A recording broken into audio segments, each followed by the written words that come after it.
This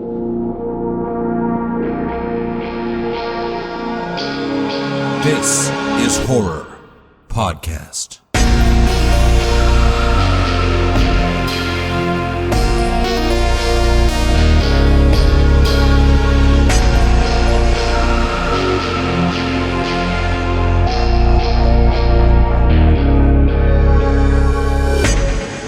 Welcome to This is Horror, a podcast for readers, writers, and creators.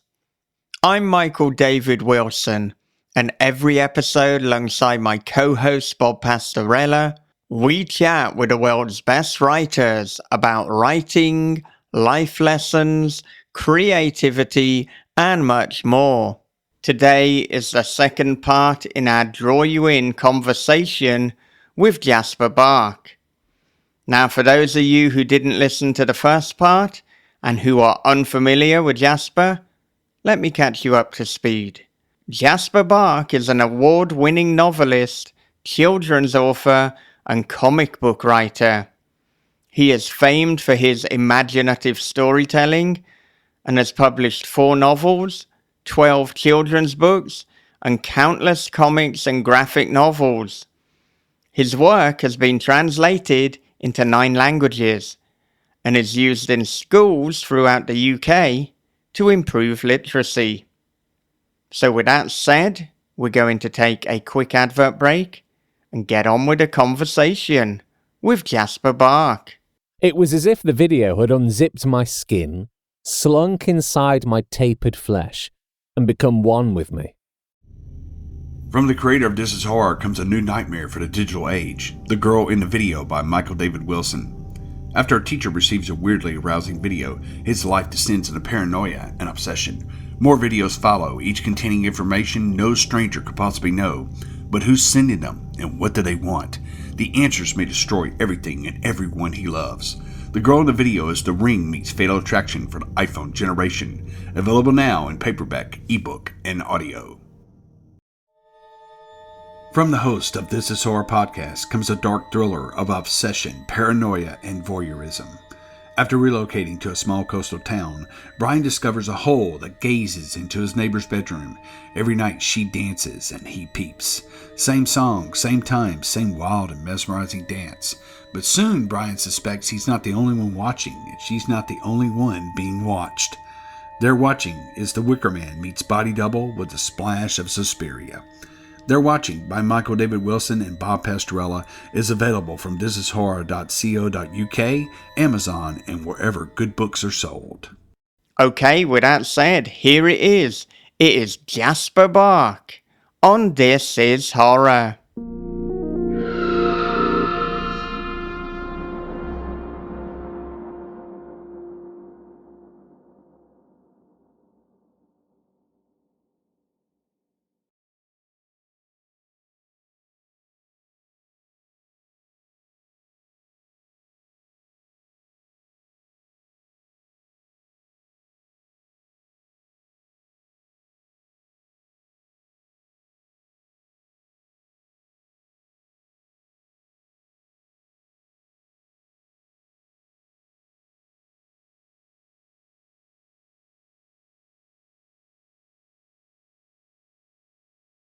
So, Draw You In is 3 books, although I believe that it originally was going to be 1. So, I wonder at what point did you realize this book was going to be much longer than you'd anticipated? And also, what is the final word count and how does that break up for each book? The final word count is just under 300,000 kind of like words. I think it works out at roughly something about 85, and then 120k words per book. And it was getting towards the end of the first draft when it seemed I was going through a period as a writer where at the beginning of my career, I think I mentioned I was a bit of a hack, and I was grinding out comics and then later on novels for shared franchises and for existing franchises, everything from Saturday morning cartoons to video game worlds. And you had to kind of write those absolutely 100% to a word count. And I became very good at doing that. And then when I began to do my own stuff and kind of let my mind expand a little bit and create my own universes and my own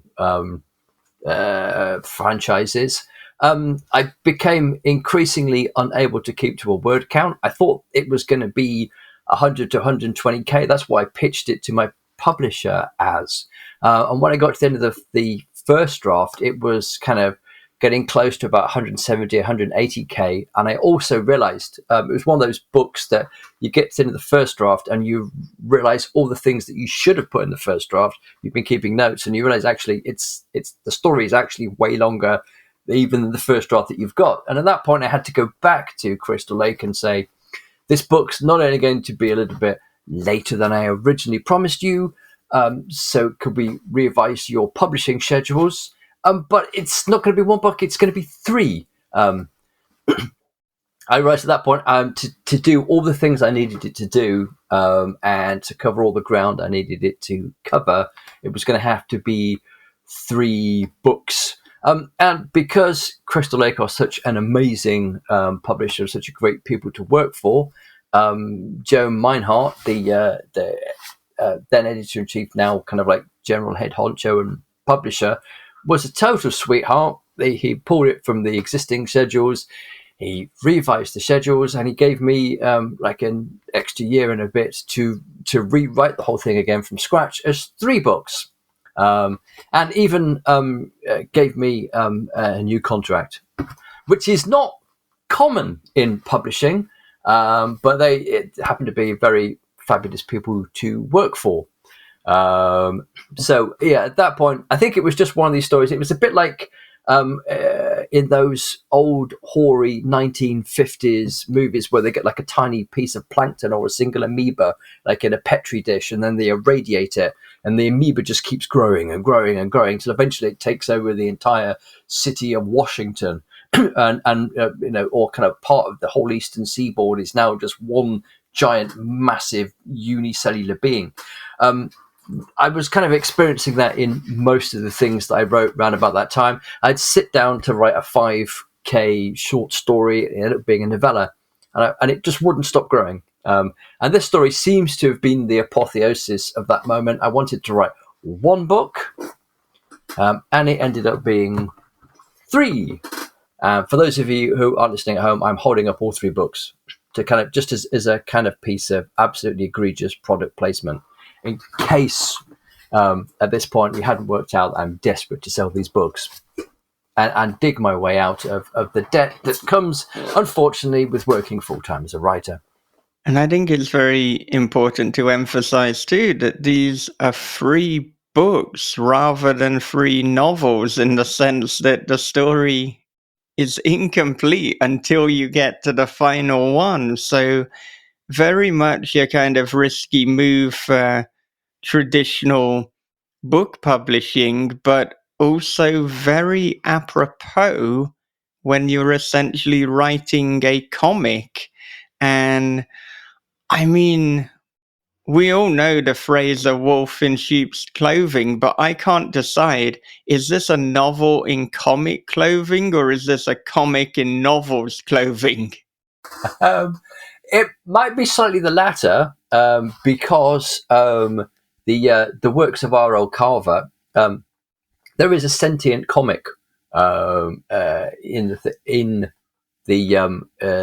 the actual storyline itself, and I had to replicate the comic strip page as a work of prose. I did that effectively, kind of by using the concept of a comic script. So certain passages in the novel, when we actually deal with what's happening in a comic strip, are kind of like a prose adaptation of what a comic strip looks like, and it is a way of putting a comic strip on a page without any pictures. So you provide the pictures.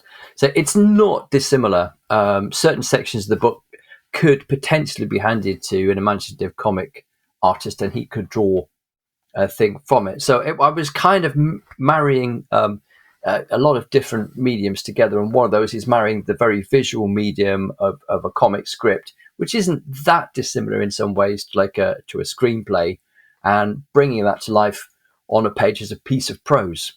So hopefully when you're reading, in the same way that often most people visualize the events they're seeing on a page, almost as a little movie which plays in our mind. At certain points, though, I want you to kind of see it either as an animatic or directly as a comic strip page. So you'll be reading a piece of prose, but hopefully in your mind you will have like a comic page or a comic strip running in your mind. Yeah, and those kind of sentient comics, I mean, there's so much. I'm trying to think, how do I actually talk about this without spoiling it? But it is so satisfying to read because those sentient comics have a great sense of right and wrong. And let's say that characters that you think are completely abhorrent, and you're like, something has to happen to them. Oh, that comic will provide. So I mean, they're in many ways some of the most satisfying passages from the entire 3 books. Thank you. Yeah, because each book has a to go back to the whole. One of the ways that this developed into the book, I started like with the kind of Herbert model, as I mentioned in the previous episode.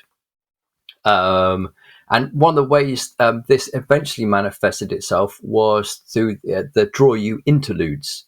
And this was a technique I borrowed from a writer who's really fallen out of favor now, the comic writer and novelist Neil Gaiman. Not making any defense of his actions, but I did borrow a literary conceit he has in many of his stories. He stops the action midway through the story and has a little short story within the story which sums up all the themes of the larger story. And effectively I was doing that with 3 interludes, the draw you interludes, which is where I kind of play with the comic idea. Each one of those stories is an homage to, there is a story within a story, and there's a dialogue between kind of like the exterior story and the interior story. So although this story stops and is a story within a story, there's a story within a story within the story, and the two have a dialogue and eventually end up eating each other, quite literally. This will all make sense when you read the book. And also, as you mentioned, I was addressing social themes which are very unfortunately prevalent within the world of comics. I mentioned Neil Gaiman for his sexual predatory behavior. This book came out before all this came to light, but actually that was one of the themes that I actually address in the Draw You interludes. Unfortunately, there have been a lot of very high-profile comic creators, and Neil isn't the only one, who have acted very, very poorly in a very sexually predatory manner. And so that was one of the themes I wanted to address. There's also kind of like copyright theft, the way that many of these creatives have created multi-billion-dollar IPs and profited in no way whatsoever at all. And in some cases have had these illegally stolen from them on the most like flimsy of conceits, but because it's one individual who's spent their entire life living a hand-to-mouth existence as a creative up against a multi-billion-dollar corporation, they've never retained or retrieved the rights to these IPs, which are still making billions of dollars to people. That was another issue. And also there was an issue called Comicsgate, where there were a lot of intensely dislikable individuals who were trolling any female or minority individual who works within comics. These were kind of behaviors I didn't like. So I kind of addressed them as a horror comic would address them. And one thing about the EC horror comics, and in fact, even things like Creepshow, which again was an anthology horror movie based around a horror comic. So that will be another like touchstone for draw you in. King did say that Creepshow comics are moral comics, and there is a big, strong moral contingent. Although there's a big Conti cruel going on, a character does something absolutely horrible and then gets a very satisfying comeuppance at the end of it. And usually and so I use those kind of conceits to address those social themes. But also, each one of the stories is an homage to a classic horror story. There's the Yellow Wallpaper is one. There's the by Charlotte Perkins Gilman. There's the Incident Owl Creek Bridge by Ambrose Bierce, and there's also the Telltale Heart. Those are some of my favourite classic horror stories, and also horror comics have traditionally ripped off either literary or pulp source material. And wholesale stolen stories from them and kind of dusted them off and presented them. Famously, Ray Bradbury, noticing that EC Horror Comics had actually stolen a couple of his ideas, wrote to them and said, I think you might have overlooked to actually pay me for those stories of mine that you used. And because he did it in a very cool, extremely nice way, they kind of like fessed up and went, yeah, sorry. And from there on in, they actually paid him a little bit and actually directly said they were borrowing his stories. Years later, that somebody, the writer Bill Mantlo, stole Harlan Ellison's script for the Outer Limits story, A Demon with a Glass Hand, and actually did that exact same story I think it was in either a Hulk comic. And again, Harlan Ellison phoned him up and went, hang on a effing minute, that's my story. And Jim Shooter at the time went, yeah, Harlan, it is. I'm terribly sorry. Please don't sue us. And Harlan, being an absolute sweetheart, went, no, I won't sue you. I just want you, to every single time that's reprinted from now on in, I want you to actually say it's my story that you stole. And B, I want you to send me a copy of every single comic that you print for free, which they did for the rest of his life. So there was kind of a history of, so I took these stories which were in the public domain, and I don't steal the plot, I actually riff off it as well in those Draw You interludes, which are also the interludes which, as we mentioned, that replicate the comics medium in a prose form. And hopefully, if you're listening to this and you haven't read the book, you'll be going, this sounds interesting. This has piqued my interest, and I'm somewhat intrigued. So do be intrigued, and do go and check these out. Yeah, and in telling us the reaction from Ray Bradbury, I thought, yeah, that sounds about right. But when you mentioned Harlan Ellison, I thought, oh, did somebody end up dead? That was a very restrained reaction from at least kind of the legend and the mythos of Harlan Ellison. He could be a sweetheart as well, apparently. And Jim Shooter, they had him to bang to rights. Unfortunately, Bill Mantlo, the writer, was guilty of plagiarism a few times in his career. And the only reason apparently he didn't get the sack was because he had friends kind of higher up in the Marvel hierarchy. Jim Shooter wanted to sack him and never use him again, but he had friends upstairs, above Jim Shooter's pay grade, who said, no, we're going to keep him. And Harlan was a sweetheart, and Harlan was a big comics fan, which is why he'd found out they'd stolen his story. And the idea of getting free Marvel comics for the rest of your life. He used it to his advantage. Yeah, I mean, add up all of those kind of like just in a single year, he's going to get paid way more than they would have paid him just for a single script. So, yeah.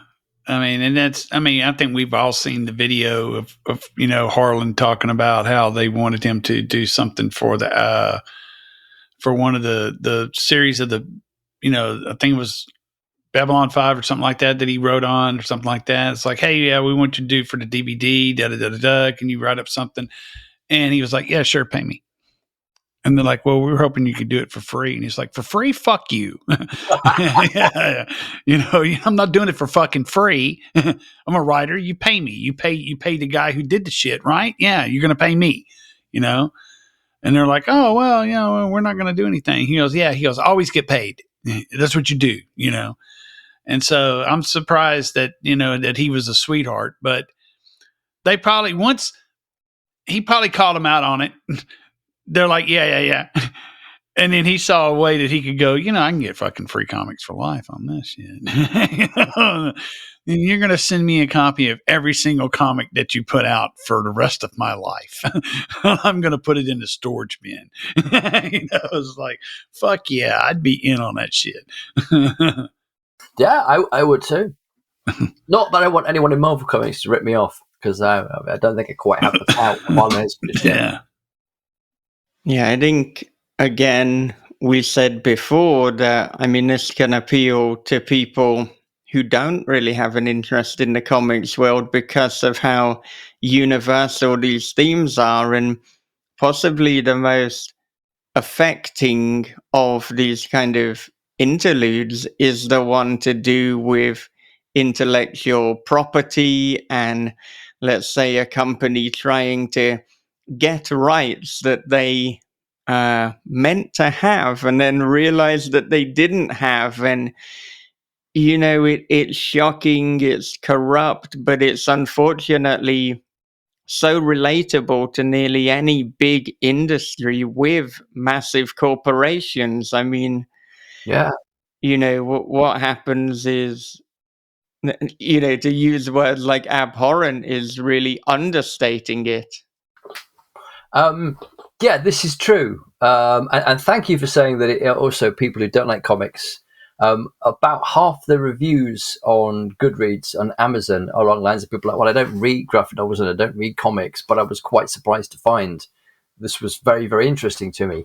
So that historic backdrop is an historic backdrop. It's something that isn't always covered in fiction. It's a new take, a new little world for you to explore. You don't have to have like giant long boxes full of Mylar bagged comics in order to enjoy this.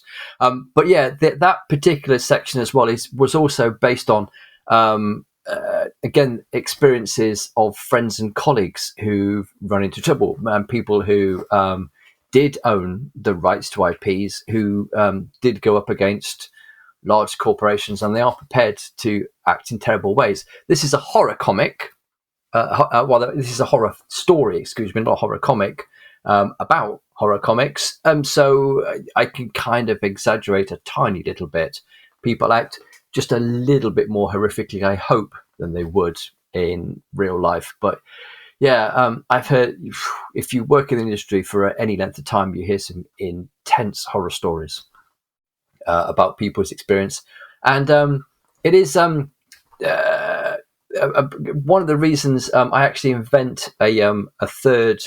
In the world of comics, there are, like in American comics, there are two big publishers. There's DC and Marvel, which are now owned by much larger conglomerates, but there's kind of like a binary thing here. But in order to speak about some of these shenanigans without getting into territory where I could be sued, I invented a third company called Fox Comics. Or rather, I didn't invent them. I invented an alternate history where Fox, which used to be like the big rival to Timely, which was what Marvel was before it became Marvel, and National Periodicals, which is what DC was before it became DC. There was a third company called Fox Comics, who was actually founded by the owner of, the accountant for Jack Leibovitz and Harry Donenfeld, who ran National Periodicals, which became DC Comics. And he saw how much money they were making, and he went and set up his own comics publishing company to rip them off. And they were extant until the late 1950s, when they went out of business. And in my alternate fictional world, they carry on and become like the third underdog, effectively. So there's three big publishers, but that was a way for me to actually write about what it's like working as a creative for these large corporations. And like one of the things you have to do, which always kind of chafes with you, is you work on a work for hire basis. So they pay you a big load of money up front for this, but you sign away all the rights, and you get like contracts which are like like 20, 30 pages. And you should always read your contracts, even if you don't necessarily know what everything means, and you should Google all the terms. But at one point, there are several clauses which you can't get out of and can't cross out, where you sign away the moral rights to all of your creations in order to work for this company. And I've signed a lot of these contracts over the course of my career as a writer, and it always feels like an immoral act to sign away my moral rights.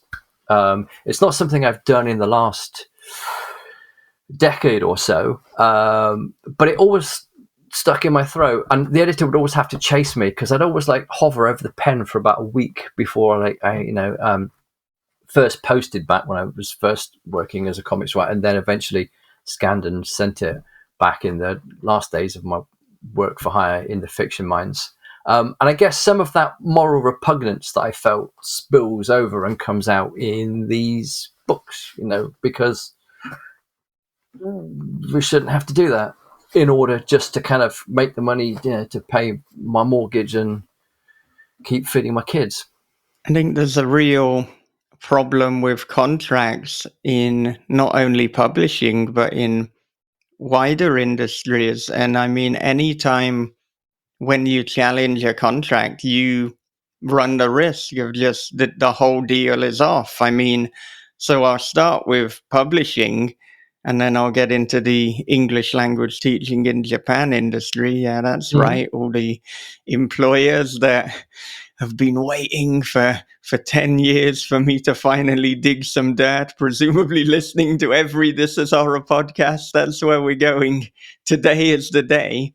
But in publishing, I've had times where I've nearly got a deal done, and then I've sent it to my lawyer to have a look at, and he's been like, look, you've got to get these clauses removed.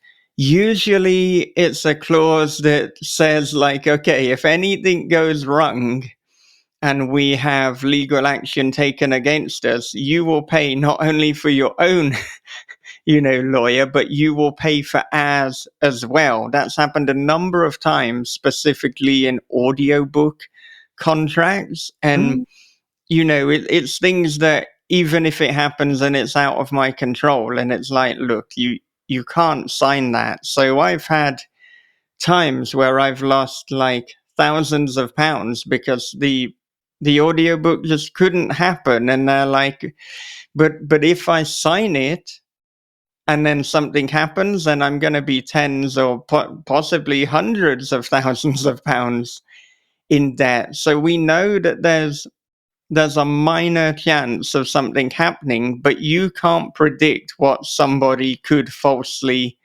claim is the issue here. And then with the English language teaching industry in Japan, like, I've noticed increasingly that they're adding clauses in that just make me feel a little bit uncomfortable. So one of them is that, like, basically at any time when you're teaching, the company could video or photograph you and then use that in their own promotional material. Well, kind of, as somebody who's gone through a lot of contracts in publishing, it's like, well, hang on a minute, now this is extra work. So if you're using me to do a promo for your company, I should be paid. I should be paid more. That is an additional duty beyond teaching. But I mean, the reality is there's enough people that will just sign it. So if I question it and I say, can we remove that? There's no job. So if you want the job, you have to sign it anyway, even though you kind of know that what they're doing is completely wrong. And the problem as well is often these jobs where they have these clauses in, the people taking them, they're not rich enough to be able to take a moral stance. I can't say, oh, I'm not going to do that, and now I have no money and everyone's starving and now I'm dead. Yeah, that's how. I mean, I'm talking about like wrangling about signing these work for hire contracts, I signed a lot because the choice was, do I do something creative that's incredibly close to what I want to do with my life and manage to pay all my bills and fulfill my financial responsibilities as a husband and a father, or do I take a moral stance? And then every time it did stick in my throat. And I occasionally you can question stuff, but sometimes you do need collective action. I've worked on publications, like anthology publications, where I've reached out to my fellow like creatives and said, there's this clause in our contract, this is wrong. If we all say no, we can renegotiate that. And some sneaky little shitbag has gone back to the creator going, he's been paying this behind your back. And then suddenly every single creative, rather than starting with me, is like, run for cover. Oh no, I wasn't going to do that. And I found myself exposed going, well, and they're going, well, nobody else wants to sign it. And what are you doing getting in touch with a fellow creative who should be bothering them? And I've had other things as well. Sometimes when I've challenged stuff and the publishers have backed down and gone, oh yeah, sorry, you're right. Such as clauses like saying, well, we can, if we like, put this out in any name we want. And you will have to morally stand up in a court and say so if we call upon you. And I'm going, I can't sign this. Don't be stupid. And they've gone, oh yeah, sorry. Our lawyer put that in there. He's a little bit too overeager. We'll just take that out. When they're questioned and challenged, and when I have slightly, better grounds to challenge them on. So yeah, contracts, difficult, annoying, irritating things. I have to say, the publishers I'm working with at the moment, all the various different publishers, are far more ethical than that. And that's all these difficulties we're talking about. And this is somewhat, we're going off on a bit of a tangent. Although it did come up because obviously I addressed these issues a little bit in the novels. But this is one of the reasons why, aside from the big tentpole authors that all publishers are chasing, the James Pattersons, the J.K. Rowlings, the Stephen Kings, the only other people who are making any real decent money at publishing are the people who are now self-publishing. And it's why most professional authors have, at the very least, a portfolio. They have things they publish themselves. They have things they publish with really good independent publishers who treat them properly and ethically. And then occasionally we still go and dance with the devil over the big mainstream, where there's a contract full of clauses that you have to argue with if your agent doesn't argue it for you. Yeah. And I should say, most publishers, when I have raised things, they don't drop you or withdraw the contract immediately. And I think, definitely we have a right and almost a responsibility, if we think something is wrong or a little bit off, to question it. Mm-hmm. It'll usually be that things break down after 5 or 6 times of going back and forth. And so sometimes you have to decide, okay, is there anything that I can compromise here? Because if you raise, let's say, 10 points in the contract, then probably 5 of them, they'll automatically readjust to begin with. Yeah. Maybe from back and forth, you can get a further 3 whittled down. And then it's like, look, these 2. I'm going to have to live with. They have to stay. So do you want the money and to sign a little bit of your soul away? Or do you not want the money and you feel very good until you get ill because you're malnourished? And that's a good tactic. And also it's kind of worthwhile kind of like saying that that there's a degree of compromise in every business. I was having a conversation with another creative earlier today, actually. A good friend of the friend that I lost. And we were kind of saying that in every job, no matter what you do for a living, all this bollocks about do something you love, you never work a day in your life. That there's a great deal of dog shit. I mean, that because 60% of every job, no matter what you do, involves drudgery. We're talking about publishing and being a professional author, people seem to think that's a dream job where you just sit in some ivory tower and dream all day. There's a vast amount of judging. There's a huge number of stuff, pitches you write which never get written, emails that you have to do. Every single job comes with a vast amount of admin and things you don't want to do because it's a job, because it's making you money. It's not a hobby. Once the money gets involved, there's crap you have to go and sit with your accountant. You have to do project loss. You have to do your tax return.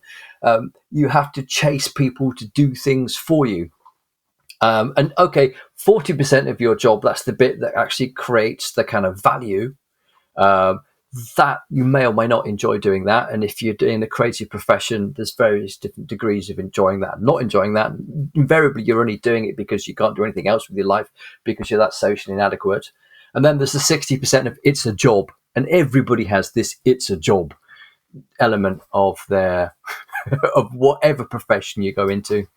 And which hence is why we've kind of sat here for the last however many minutes, 10, 12 minutes, bitching about effing contracts on a This Is Horror podcast. And friends listening at home, this is the most horrific thing about writing horror professionally. Yeah. Well, it is horror, but I thought it was important to bring it back and to clarify that point too, because what I didn't want is for people to hear you question things and you lose your contract, whereas the opposite should be no, do question things, because as you said before, if enough people do, then suddenly these kind of intolerable clauses would have to, by the nature, be removed. But something you mentioned is, broadly speaking, these days people seem to make more via independently or self-publishing, and it's a very, very difficult one that a lot of people are grappling with at the moment. It's something we've mentioned before on This Is Horror before, because if you put something independently out, if you self-publish it, then you will take a much greater percentage of every sale. That is inarguable. But to have a massive platform to get the exposure, to get the marketing, you kind of mostly need a bigger publisher anyway. There are exceptions to everything. So this is why I think the hybrid model, where people do a little bit of indie, a little bit of trad, is increasingly becoming the norm, because to 100% of nothing is still nothing. So Yep. I mean, for me, I'm at a relatively early stage in my career, so I'm kind of doing this dance at the moment where I think if I could land with a bigger publisher, that would be ideal to kind of get that reach, at least initially. And then, I could pick and choose what's going to be independent and what's going to be with a mainstream publisher. And, you look at when these bigger publishers put something out, quite often you go to the Goodreads page, the book's not even out yet. It's got hundreds, if not thousands, of reviews. I can't do that as somebody self-publishing. I don't have that reach, and I unfortunately don't have that budget.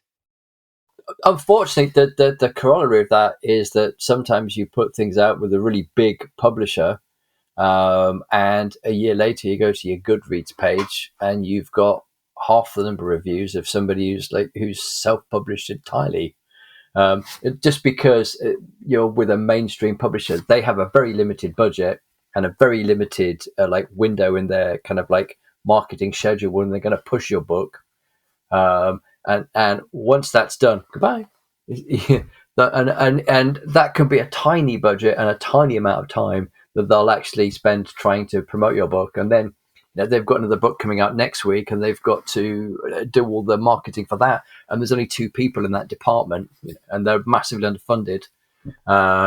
anyway. So unless your book is a surprise hit, you get a tiny little bit of time for them to push it, even if you're with a huge F-off publisher, because the huge F-off publishers are only really putting money into. They'll choose like one book from a new publisher, new artist, author that they think might do one that they'd like to promote, and then they've got their tentpole guys, which is where most of their budget is going, and everybody else that they publish is just a crapshoot. That might take off, it might not. Who knows? Mm-hmm.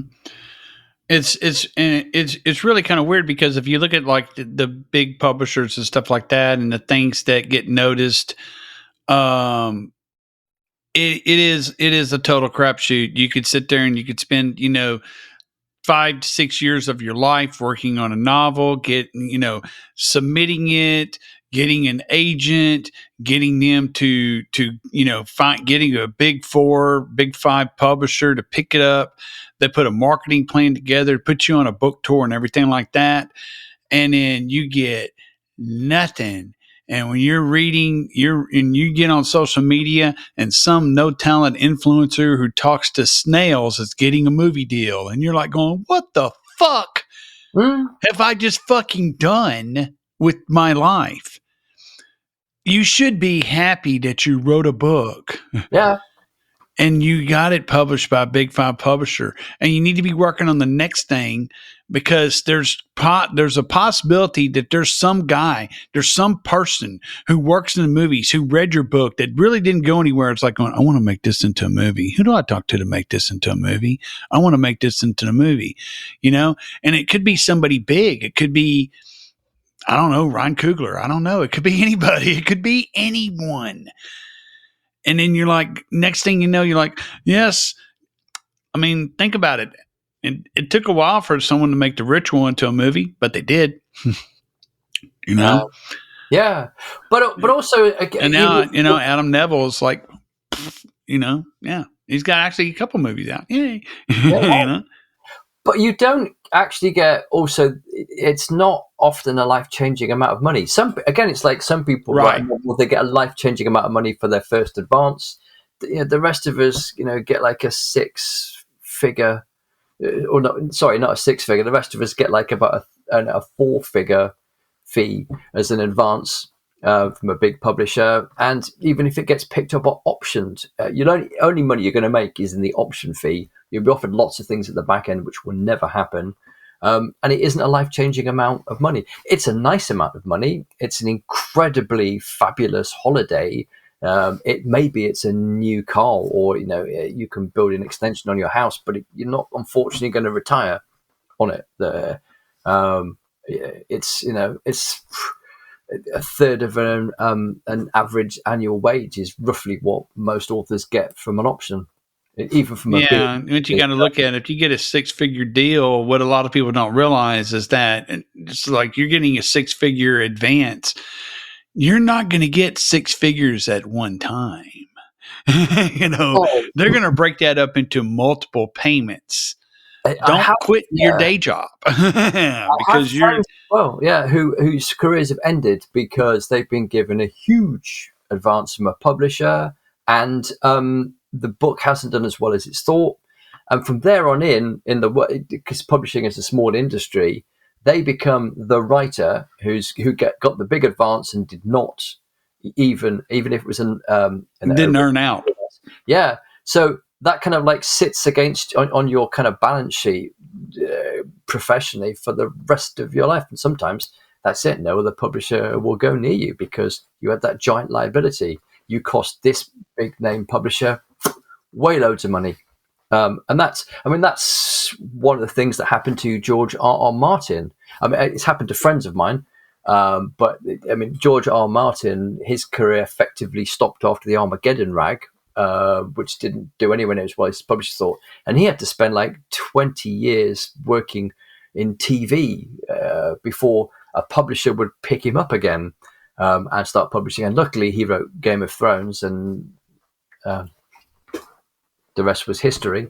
But for the rest of us, that could seriously go against your career if you don't make back that advance. And Right. if it's a recoupable advance, you're in an even worse situation, particularly if you spend the money. Just say, by a recoupable advance, a non-recoupable advance means they just give you money and you run off to the bank with it. A recoupable advance means they'll give you the money, but if it doesn't make that back in sales, they can effectively come back and take that money back off you. Yeah, I think the George R.R. Martin story as well is a story in persistence and grit and just absolute resolution. And pure luck, and it's when pure luck meets great talent. Right, Because yeah. he is an amazing writer, and he was just really seriously lucky. Which is kind of the secret. It's always, you kind of go on author panels, and one of the questions that many people want to ask them is, how did you get this big success? And they always come up with like all sorts of, well, I just kind of worked really very, very hard, or I decided to follow my dream. I started to stop messing about and write the things I wanted to write. And actually they're all talking out their backsides, bless them, because what they don't want to say is, I've got no clue. It was sheer, absolute, massive dumb luck. I wrote 3 books, was tanked, and my 4th book, for some amazing reasons, sold incredibly well. Yeah, I mean, the only thing I'd add to that is the harder that you work, the more chance you have of getting lucky. Yeah, If you stop, if you give up because it didn't work out, well, then it's definitely not going to work out. But if you keep writing, every time you write a novel, I think of it as a ticket to win the lottery. yeah, So if you keep writing, if you keep buying these tickets, you might get lucky, but equally, it might never happen. So that's why, I say if you can find joy in the pursuit of writing itself, you win every time. And I yeah. think really you have to do that because That's there's the no key thing. guaranteed financial success. So you might as well at least have fun doing it. Yeah, I could not agree more. The reason for writing a book is not to like retire or make loads of money. It's because you really desperately wanted to see that story in print or upon a big screen. It haunted you, and you had to get out of your system, and you had to do this thing, and this brought you joy. And if you simply get down the story in the way that you want it in words, that makes you a successful writer, and that's all that makes a successful writer. If you then get that story down in words the way you want it to into print, and people begin to read it and discuss it, that's a doubly successful person, even if it's a tiny minority of people. And that should be why you're doing it, because at certain points in your life, a particular given story or a book that you read either changed your world or saved your life or just brought so much pleasure to you, and enhanced your existence, that you want to pay that forward. You want to write that book that for one other person or for a large group of people had that exact same effect on them, so that they will want to, if they have a literary bent, write their own books, which they will then pay forward. And that's the success around writing. Whether or not you make lots of money out of it is a matter of luck and business sense. There is an equation which preparation plus opportunity equals luck. So, and that's like the business side of it.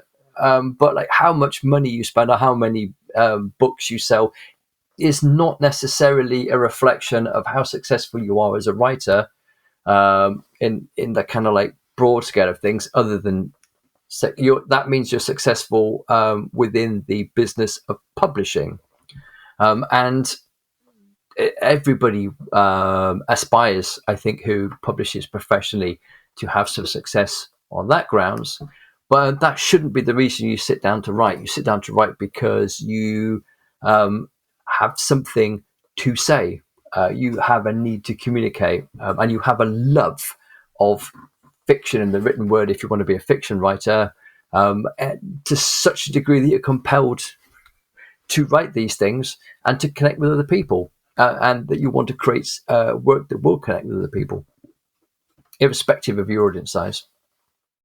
And so we've spoke quite a lot throughout the course of this conversation about, the business of writing. It's kind of split into the pure joy of writing the story itself, and then the actual practical business parts that may or may not result in some sort of money. So I want to know, what are you doing in terms of the non-writing or the writing tangential activities? And then how much of, let's say, a given week or a given month is dedicated to that? And how much does it differ based on whether you have or haven't had a book that's just come out? Yeah, it is about 50-60% of my time is caught up in things like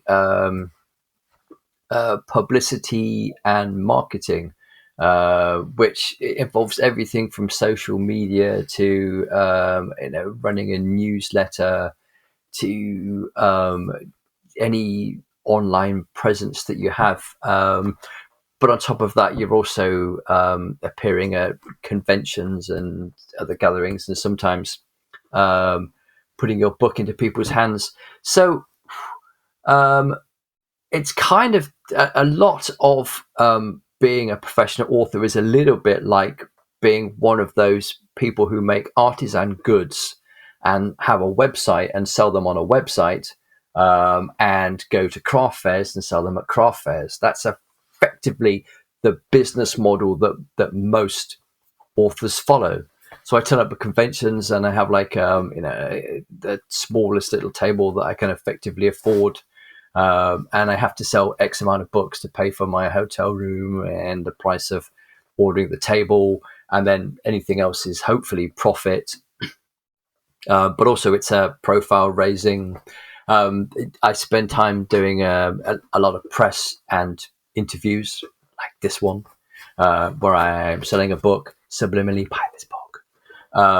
And on top of that, I'm when I got into publishing about 25 years ago, the key thing that you needed was a contact book. You need to know people in the profession. It was all about who you knew. So your job was to know people. So you networked like a mother, in any possible availability. But it was contacts within the profession. That was like your big asset that you could leverage. These days, actually, it's kind of the reverse. It doesn't really matter who you know within the publishing industry. What you need is to demonstrate a certain readership. So you spend a lot of time engaging with people through whatever platform, whether that's meeting them at conventions, whether it's spending a lot of time on whichever social media platforms work for you, writing a blog, updating your website, keeping your mailing list going, doing videos. That's all about engaging with people and building an audience. And that involves engaging with the people who read your work, or who might read your work, who've been meaning to read your work for the past 3 years and just need one tiny last little prod to get them to go and buy your entire back catalogue. So that kind of is, and on top of that, obviously there's all the business with corresponding with the various people who publish and sell your work, and when I work with independent publishers, or the odd occasions when I take full control of the process myself, and get involved in publishing it myself, then you've got to do all the other business things, from getting an ISBN number to commissioning artwork. And a lot of the publishers now, I have to, because I've also worked as a professional copywriter, I have to write my own book blurb. I get quite heavily involved in like the covers and the cover image, and working with the artist, and blah blah blah blah blah, all of that.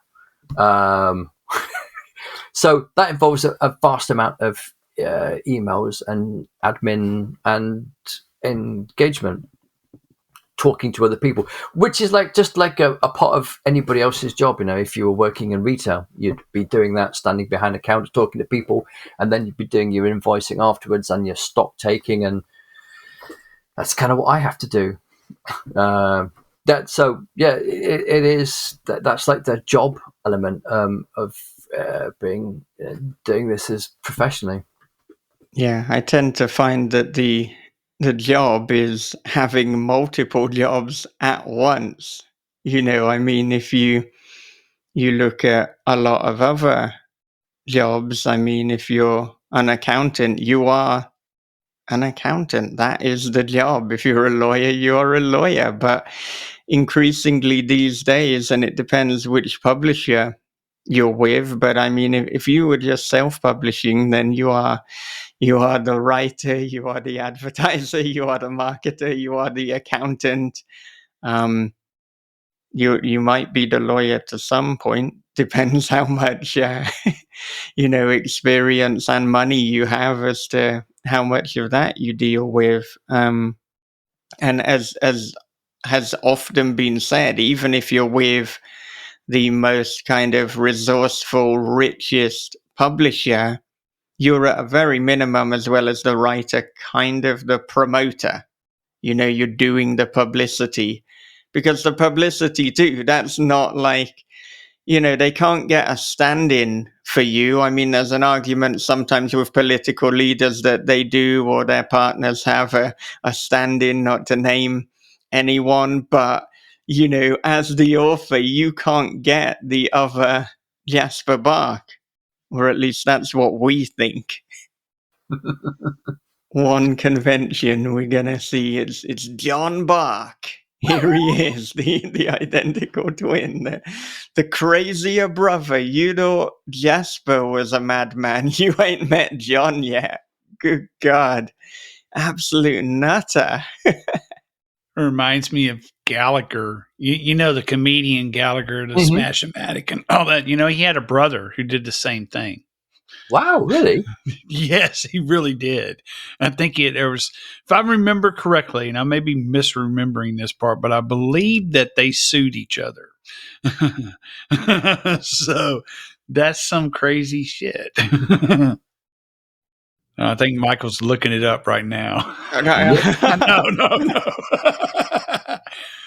Oh yeah, Let me look this up. But that's also kind of quite. We're talking about that. There is a fascinating short story by Jorge Luis Borges, who is an Argentinian literary writer of intense imagination, and he wrote a story about the other Borges, and he keeps reading in the press about this Borges, and he walks into bookshops and he sees this Borges has written books that have his name on them, and effectively he's talking about it's a fascinating examination between the public persona and the actual person, and we all have a strange, even ourselves who are intensely minor public figures. I think if you Google us, it does have public figure next to our name, but we as far as public figures goes, we have a very small public. But even still, there is a weird relationship between you as you're publicly perceived, your public persona, and sometimes you drop in on threads where people are discussing your work or your activities, and you kind of you quietly lurk and read them all, and you're thinking, who the hell are they talking about? People you've never met, heard of, or didn't think you were connected to on any social media are discussing this character Bark or Jasper, and you think, really? Some of the time you sound like a twat, and you really think, I wouldn't want to spend any time with this idiot asshole Jasper Bark. And other times you think, oh, it's quite strange, how amazingly prescient. So we all have a weird relationship between this doppelganger that is our public persona and ourselves, who perhaps might be a lot more spotlight shy than our public facing persona. Yeah, and that's why I've retreated to Japan. If I was in Kidderminster, I'd be the talk of the town. Couldn't get past anyone. Probably the talk would be like, you've completely disparaged our town in a couple of books, and we now want to kill you. But dragging the good name of Kidderminster through the dirt, naked at that. Yeah, it's okay though. People from Kidderminster don't fly to Japan, so I'm safe here.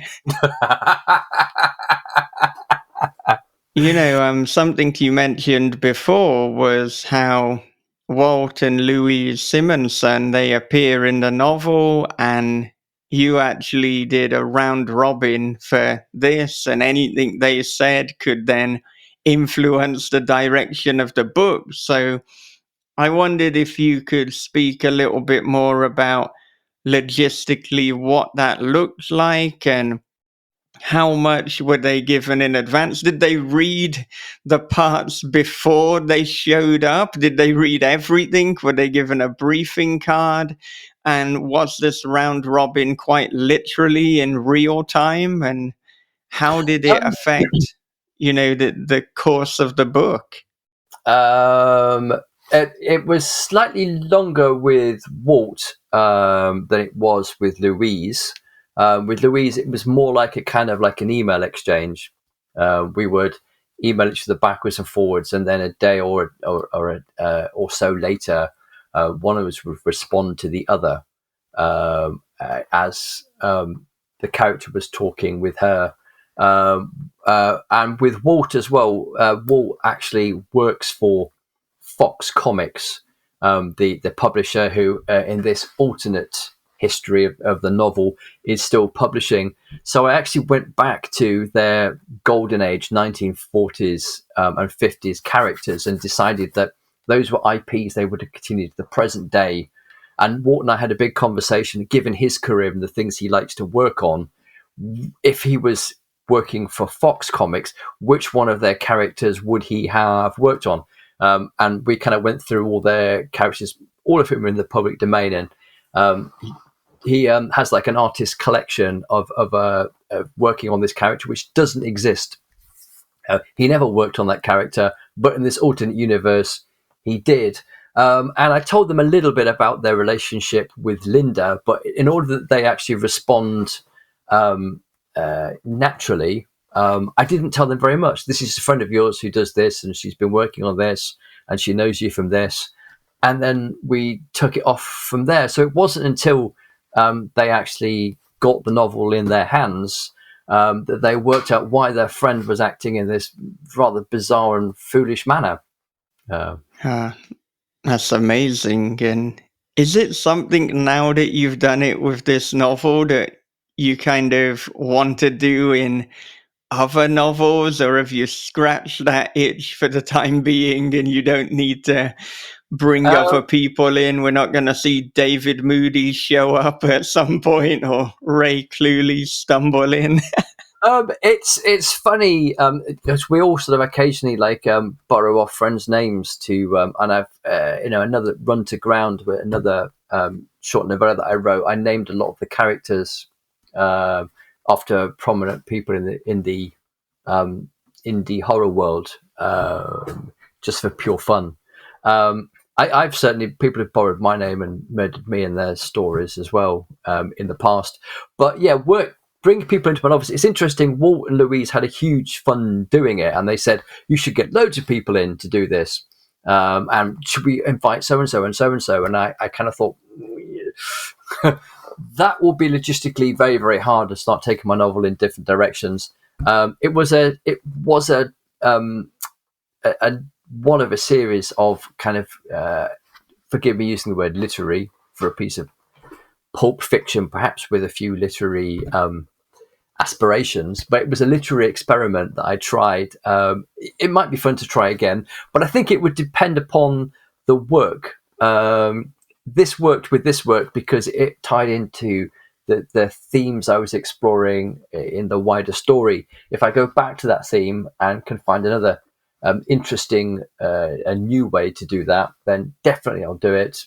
But if I don't, then I probably won't. And also, it's one of these things. Now I've done it, I'm sure lots of other people will do it.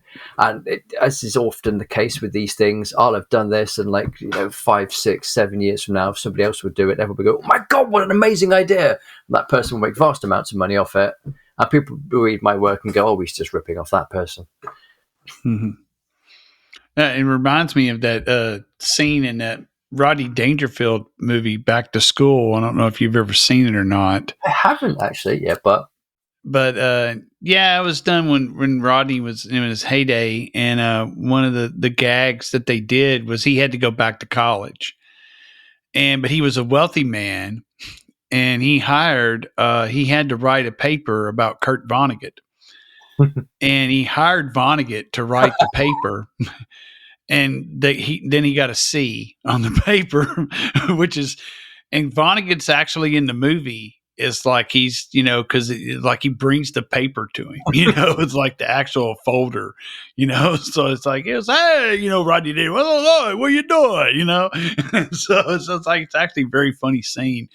But I always thought it was hilarious that he actually made like a C on the paper. It's like, Vonnegut wrote the paper and got a C on it.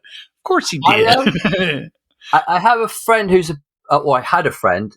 He's passed away quite a few years back, called Adrian Mitchell, who was a well-known British poet. He was part of the Mersey beat scene to a degree as well.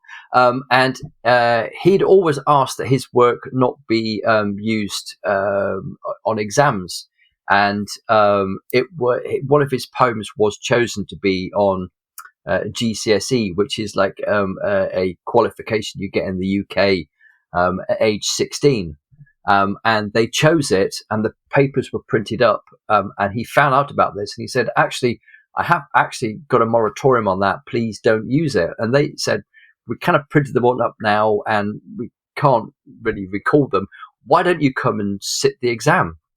And so he sat down, and at that point is what it was all about. What do you think the poet was trying to say in this part? So he sat and wrote exactly what he was saying, and he got an F. He actually failed that exam. So the whole exam was about what did the poet say. When the poet sat there and told them what he was trying to say, these examiners failed him. Folks, sometimes the curtains are blue. I mean, they're just, really, they're just blue. That's crazy. But the thing is, Vonnegut would probably have gotten an E for the paper on his own work. Yeah. But that also kind of goes back to things like, the death of the author. I remember having a big conversation with Robert Shearman, who's a fantastic writer and also script writer. And he'd been invited out to this Estonian literary conference because they loved one of his stories. And they were sitting down going, I love this story. It is all about this. And he's going, no, it's not. Like, no, it is. Like, I read the paper. It is all about this. And he was like, no, it's not. And he had this stand-up row with all these academics who were trying to give him this award for this story, which they loved because they knew it was about this, and he knew it definitely wasn't about that whatsoever at all.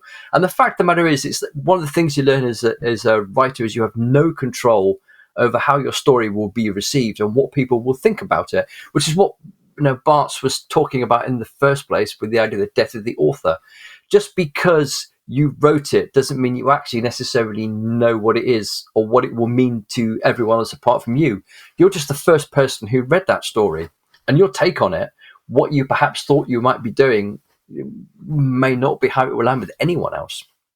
I think it was Kathy Koja who said early on in her career, she learned just not to correct any take that a reader had on I heard that her podcast. work. There was she was talking about this. A reader came to an event she was at, and they discovered this mythical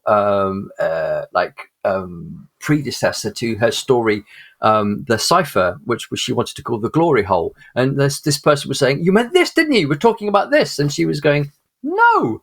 And looking back now, she I think she says in the podcast, and I wish I'd been a bit more sympathetic and had understood that my view is not the kind of last final word on my work, which I think we all learn and discover. And that's one of the joys and one of the many burdens you have to carry as well as an author. Yeah. And the kind of simplified version of this is when Sean Hudson was on the podcast, and he said, about the movie adaptation of Slugs, he said, well, if people say it's good, he's like, yeah, well, of course it's fucking good. I'll write the book. And then if they say like, oh, it's not good, he's like, yeah, well, it's not the fucking book, is it? It's like, okay, thank you, Sean. But yeah, oh, Sean was a trip to have on the podcast. I remember when I asked him what the low point of his career had been, and he said, well, apart from sitting here talking to you, Michael. Fucking Sean. Well, this is definitely the apotheosis of my career, coming on here talking with you two gents about Draw You In, which I would like you all to buy in case you haven't guessed by this point in the podcast. Yeah. Actually, I have to confess as well, Sean Hudson is like the ultimate kind of guilty pleasure when it comes to kind of reading kind of like pulp horror. I can't quite... I've never really liked Guy N. Smith, even when I was kind of like 12 years old and first encountering his work. And forgive me if you do like Guy N. Smith. I'm sure there's many other things we agree upon. But Sean Hudson, you could say you could level any manner of criticisms against his work. Richard Damon's another author like that, and I'd probably have to agree with you but at the same time, I take a tremendous kind of pulpy pleasure. I think as well also, I mean, one of the things perhaps, again, all three of us as authors have in common, that we do have some literary aspirations. We do have some understanding the mechanics of literary conceits. We do know how to use them in our work. But at the same time, we love the visceral thrill of absolute pure pulpy goodness as put up by people like Sean Hudson. And it's wonderful if you can write work that spans that entire divide. I don't know if we can successfully. And all too often, you kind of fall between two stools. And when I say the word stools, I'm not talking about things you sit on. And plummet into the abyss of kind of pure pretentiousness because you fail to land on either things. But occasionally it's kind of nice to span that divide, to write something that does have some literary merit and at the same time has exactly the same visceral thrill as reading Slugs or Assassins or any number of Sean Hudson books that I tend to hide when my black turtleneck wearing literary friends come round to visit. Oh, I don't know where that got on my shelf. Yeah, I think, it's about kind of with literature as well, knowing the rules and then consciously deciding to break them. Yeah. I know how to structure a piece of literary fiction, but sometimes I just want to write a novel about 7 like-minded blokes who want to get their dicks out on Naked Attraction, and that's fine too. And, on the note of guilty pleasures, I've been saying for a while now, and probably because the professors at university did put this idea of guilt and shame and, oh, you don't want to be reading that. So my kind of reaction is there shouldn't be guilty pleasures. It's like I can read something and know that it's not like a meticulously crafted literary novel, but I can still say I enjoyed the hell out of it. Just like with music, there's some kind of hardcore metal or punk that I'll listen to, and I know that it's not as intricately put together as, like, let's say, some prog rock, but I still enjoy the hell out of it. So, we should remove guilt from our pleasures, and then all we're left with is pleasure. And doesn't that make for a wonderful world? It's like a really good diet includes, on the one end, you can go and have like a 3 Michelin-starred meal at an amazingly great restaurant. On the other hand, you can have like a dirty, nasty, greasy pizza or a burger. And both of those things can bring intense pleasure to you. And I think a well-rounded kind of diet should include them all. So your reading matter, it's great to read, firstly, outside the genre that you write in, to read a variety of things. It's great to read writers who are fabulous technicians and amazing wordsmiths, but it's also great to just read absolutely mindless stuff which brings you great pleasure. It's the same between people who read like the FT and the Economist at the same time, and maybe academic publications like the New York Review of Books will also sit and scroll through pictures of cats on their phone. It's no difference between doing that, reading Jonathan Franzen or Victoria Egan or Dostoevsky or Virginia Woolf, to reading a really trashy piece of fiction purely for the pure fun of it.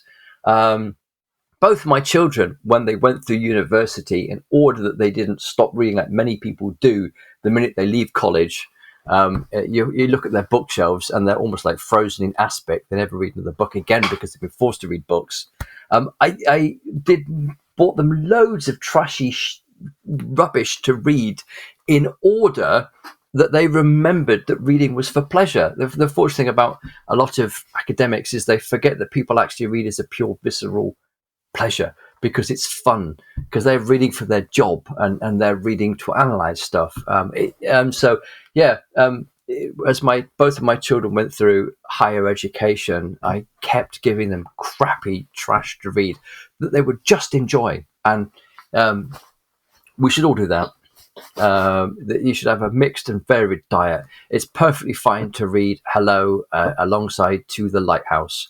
Both are totally valid things, and it's perfectly fine to read on the one hand House of Leaves, and on the other hand Rats by James Herbert, or The Sucking Pit by Guy N. Smith, if that gives you pleasure.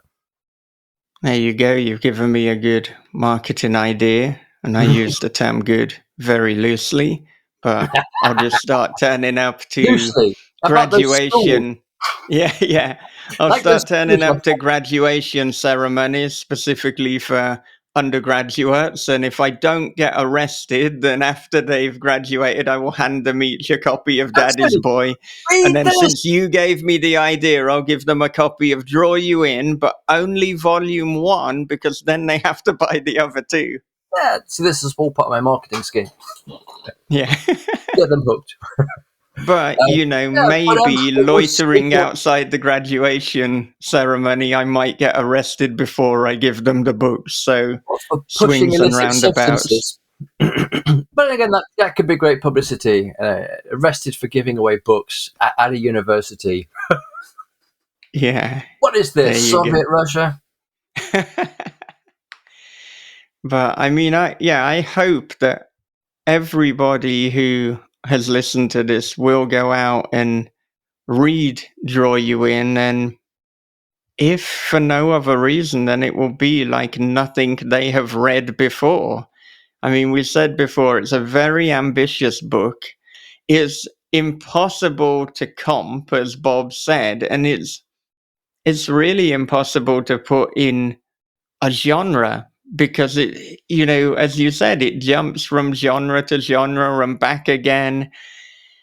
And it's just ambitious in its scope. The fact that you've put out essentially a 300,000 word novel. It works for those interested in comic books. It works for those who want to learn about it. It works for those who have no interest whatsoever. So for goodness sake, I mean, go out and buy the book. Thank you very much. Yes, please do. And you said that this is part of Bark Bites Horror. Not only did you say it, it's slapped in the corner of each of the books. Yes.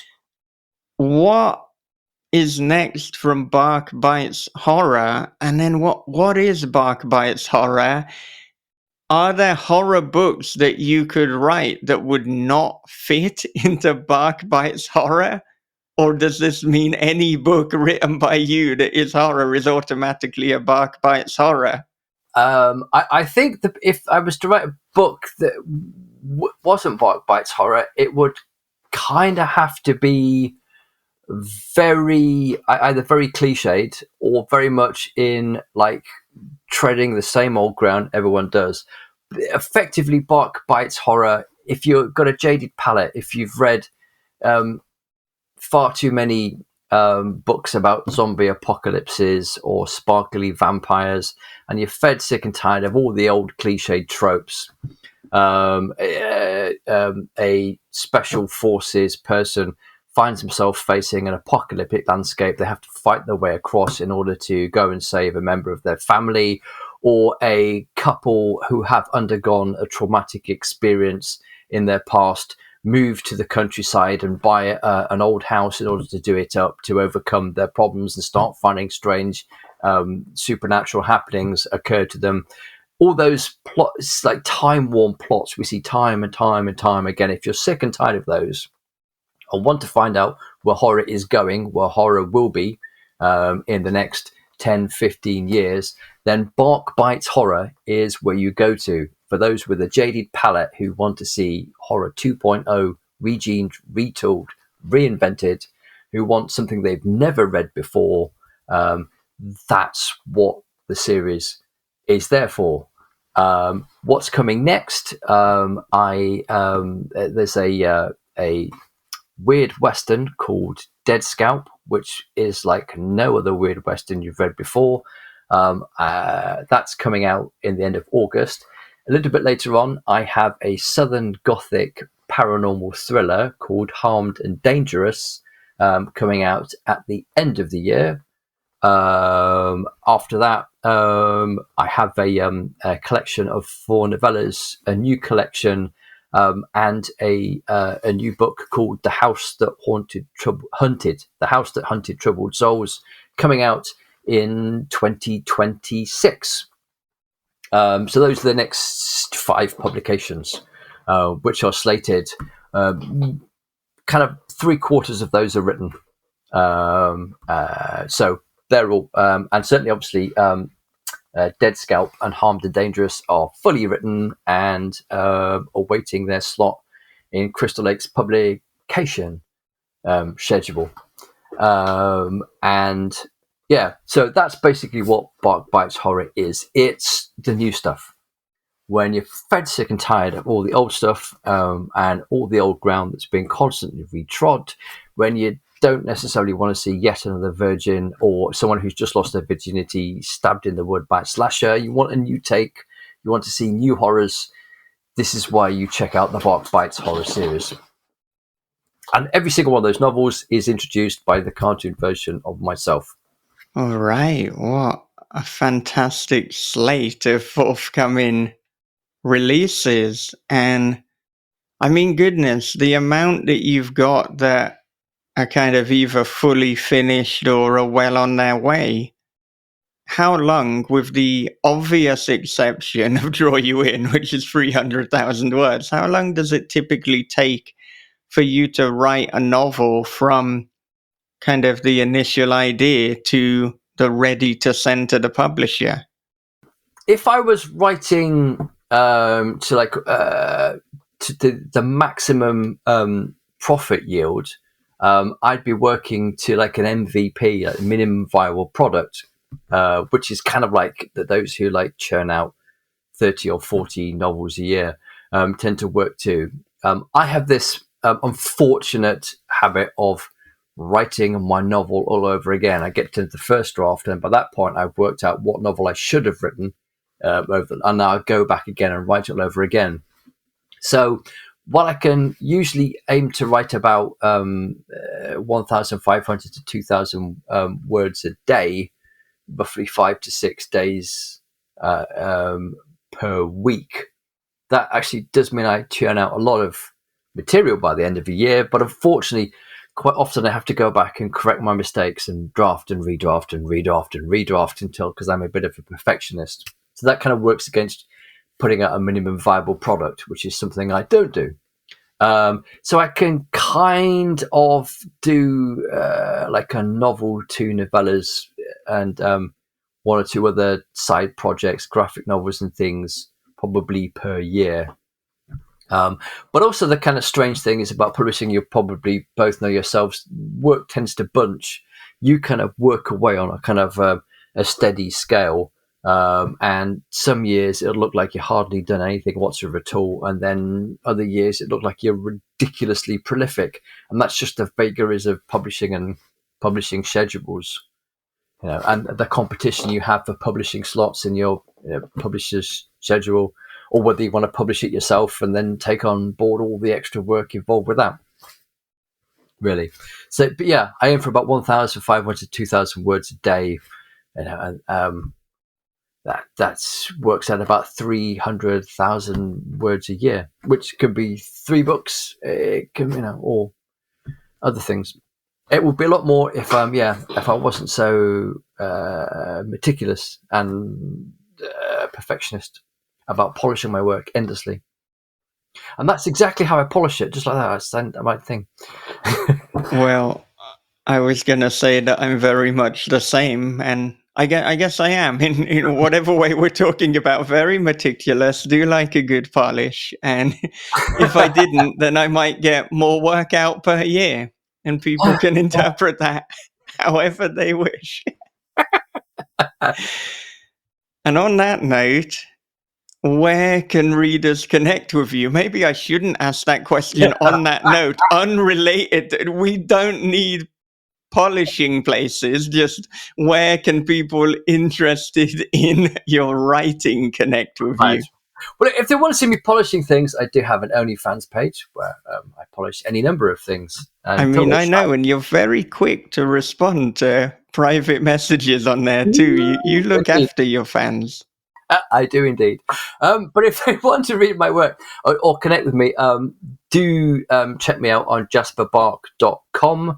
I'm on most social media, from Facebook to LinkedIn, still on Zitter. It's now called X. It was Twitter. I haven't, unfortunately, migrated there, but I'm not very active.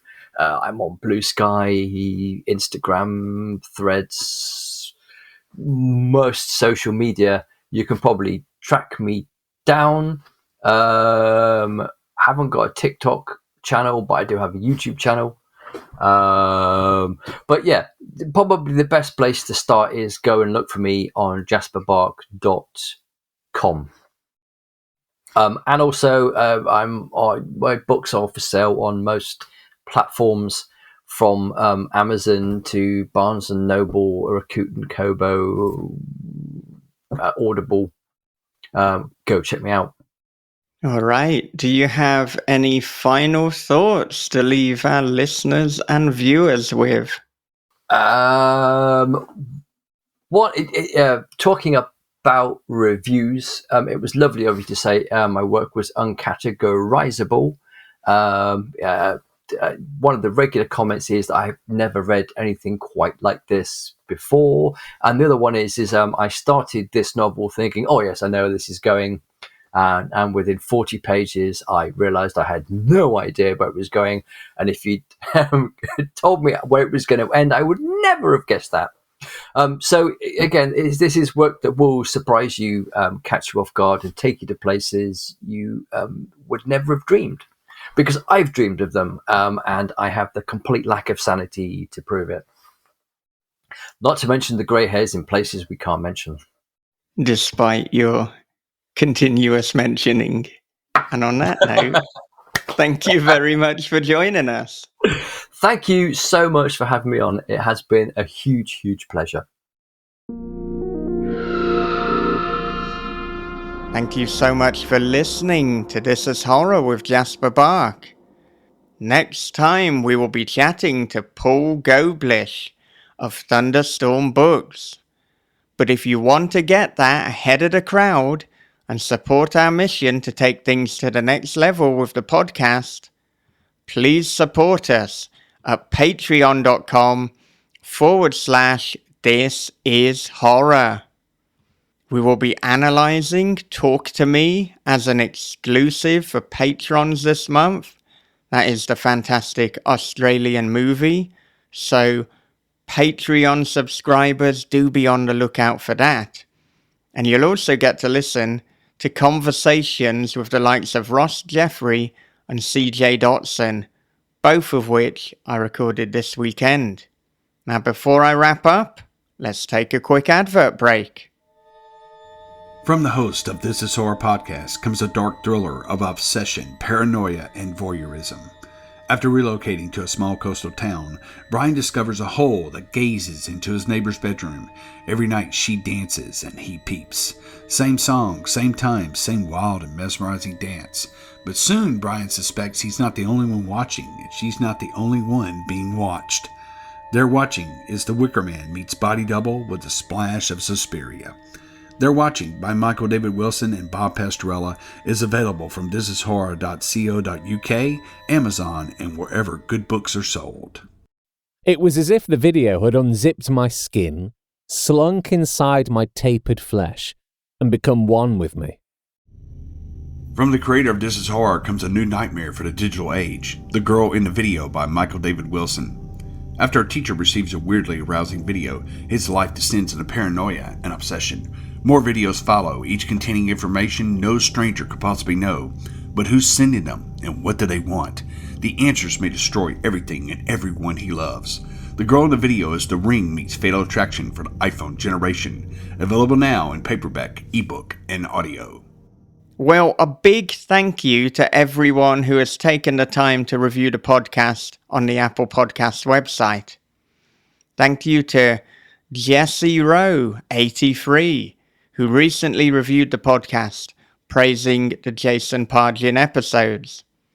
I also want to thank SoulSearch616 for leaving a wonderful comment on YouTube regarding our Dean Koontz episodes. Now remember, if you want the video version of each and every This Is Horror episode, all you need to do is subscribe at www.youtube.com/@This Is Horror Podcast. So please do that and help us get to our next big milestone, which is 2,000 subscribers. And well, that is all that needs to be said for another episode of This Is Horror. So until next time, for the conversation with Paul Gerblish, take care of yourselves, be good to one another, read horror, keep on writing, and have a great, great day.